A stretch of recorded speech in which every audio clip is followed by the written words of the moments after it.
موجود ہیں آج بشرا بی بی کی ترجمان مشال یوسفزئی پوچھتے ہیں کہ بشرا بی بی کی ترجمان بن کر کیسا لگا؟ خان صاحب نے مجھے بشرا بی بی صاحبہ کا ترجمان مقرر کیا. جب آپ نے گیرولی خاتون کو سیاسی انات کی وجہ سے قید کرایا، ان کو غیر آئینی غیر قانونی ملاقات ہوتی ہے کس حالت میں ہے وہ، کیونکہ آج خبر آ رہی تھی ان کو روم کولر لگانے کی کہیں اجازت مل گئی، کیا کیا سہولیات واقعی ہیں ان کے پاس؟ کوئی سہولیات؟ بشرا بی بی صاحبہ کے ساتھ ایسی کوئی سہولت نہیں تھی. ان کے کمرے میں صرف ایک چارپائی قسم کا بستر تھا اور ساتھ میں ایک الماری ہے جس میں برتن رکھتے ہیں، بس یہی سہولت ہے. کہیں لگ رہا تھا کہ بشرا بی بی کہیں نہ کہیں تھوڑی کمزور پڑ جائے گی، خان کو توڑنے کے لیے، خان کو جھکانے کے لیے ان پر اتنے الزام بھی لگائے گئے، عدت والا کیس آج پھر لگا ہوا تھا. آج جو عدت والا کیس ہے، میں سمجھتی ہوں کہ اسلامی جمہوریہ پاکستان میں اسلام اور انصاف کے پرخچے اڑائے جا رہے ہیں.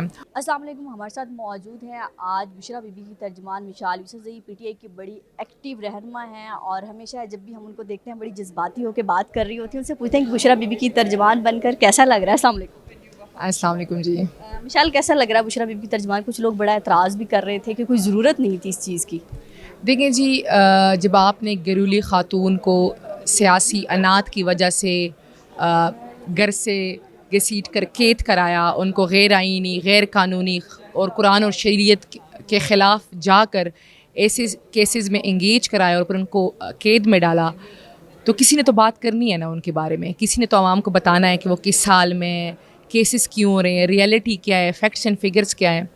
تو چونکہ وہ میڈیا سے انٹریکٹ نہیں کرتی تھی، دوسرا وہ قید میں تھی، تو پھر خان صاحب نے مجھے بشرا بی بی صاحبہ کا ترجمان مقرر کیا. مشال آپ کی ملاقات ہوتی ہے کس حالت میں ہے وہ، کیونکہ آج خبر آ رہی تھی ان کو روم کولر لگانے کی کہیں اجازت مل گئی، کیا کیا سہولیات واقعی ہیں ان کے پاس؟ کوئی سہولیات؟ دیکھیے جی، جب میری لاسٹ ملاقات ہوئی تھی پچھلے وینسڈے، چونکہ میری القادر ٹرسٹ ٹرائل میں ہی ملاقات ہوتی ہے، تو اس ٹائم تک تو بشرا بی بی صاحبہ کے ساتھ ایسی کوئی سہولت نہیں تھی.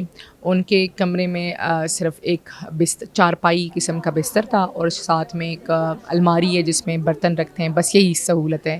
اس کے علاوہ ان کو کوئی بھی سہولت نہیں ہے. اور نے یہ کہا کہ اگر ہم کیونکہ وہ بنی گالہ سے خود اڈیالہ جیل شفٹ ہوئی ہے، کیونکہ انہوں نے کہا میں خان صاحب کی طاقت بن کر ان کے ساتھ کھڑی رہوں گی. ان کا مقصد بہت بڑا ہے اور ایک قید و بند ان کو نہ توڑ سکتی ہے نہ جھکا سکتی ہیں. اور باقی خواتین بھی جیلوں میں 1 سال سے ہیں، تو وہ بھی جیل میں ہی جہاں خان صاحب ہیں وہاں پہ رہیں گی. تو پاکستان کی نئی تاریخ رقم ہو رہی ہے اور میرے خیال سے پاکستان کی تاریخ عورت کی وفاؤں سے لکھی جا رہی ہے.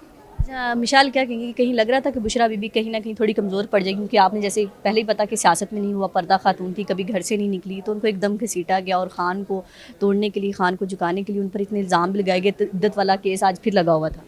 دیکھیں جی، آج جو عدت والا کیس ہے، میں سمجھتی ہوں کہ اسلامی جمہوریہ پاکستان میں اسلام اور انصاف کے پرخچے اڑائے جا رہے ہیں.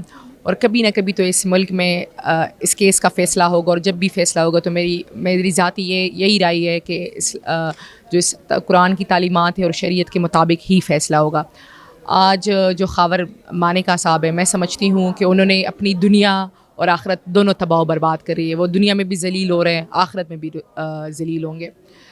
اور انہوں نے اپنے آپ کو اپنے آنے والی نسلوں کے لیے گالی بنا دیا ہے. لیکن یہ صرف بشرا بی بی کا مقدمہ نہیں ہے، یہ پاکستان کی آبادی کی 49.8% خواتین کا مقدمہ ہے.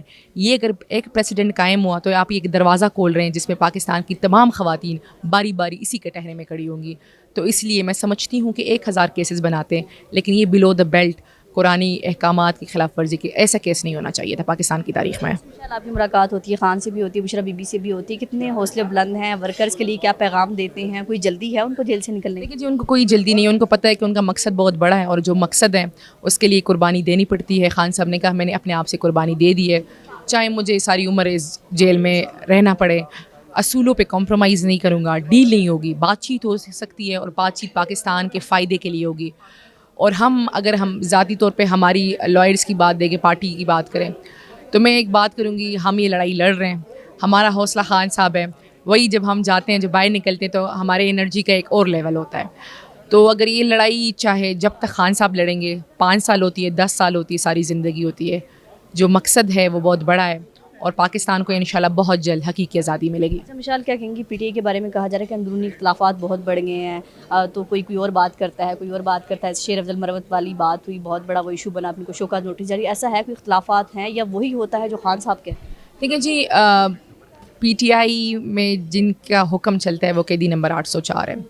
چونکہ وہ قید میں باہر ڈفرینس آف اوپینین ہو سکتا ہے، لیکن میں سمجھتی ہوں کہ اس ٹائم ہماری پارٹی حالت جنگ میں ہے ان تمام لوگوں سے جو اس ملک میں جنگل کا قانون رائج کرنا چاہتے اور آئین اور قانون کی بالادستی نہیں چاہتے. تو اس لیے ہمیں اتحاد و اتفاق کی ضرورت ہے، اور ہم اتحاد اور اتفاق کو یقینی بنا رہے ہیں، کیونکہ اور ہم اپنی صف بندی کر رہے ہیں. جب بھی قیدی نمبر 804 کا حکم ہوگا پوری قوم سڑکوں پہ نکلے گی.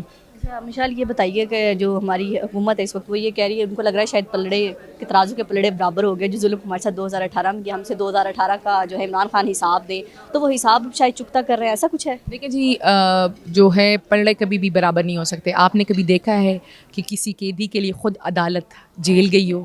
آپ نے کبھی پاکستان کی تاریخ میں جیل ٹرائل دیکھا ہے؟ آپ نے کبھی دیکھا ہے کہ کسی قیدی کی تصویر سے پورا نظام ڈر رہا ہے، کسی قیدی کی آواز سے پورا نظام ڈر رہا ہے؟ تو آپ خود سمجھ لیں کہ کیا ہو رہا ہے. لیکن میں ایک ہی بات کروں گی، ہمارا پلڑا باری ہے.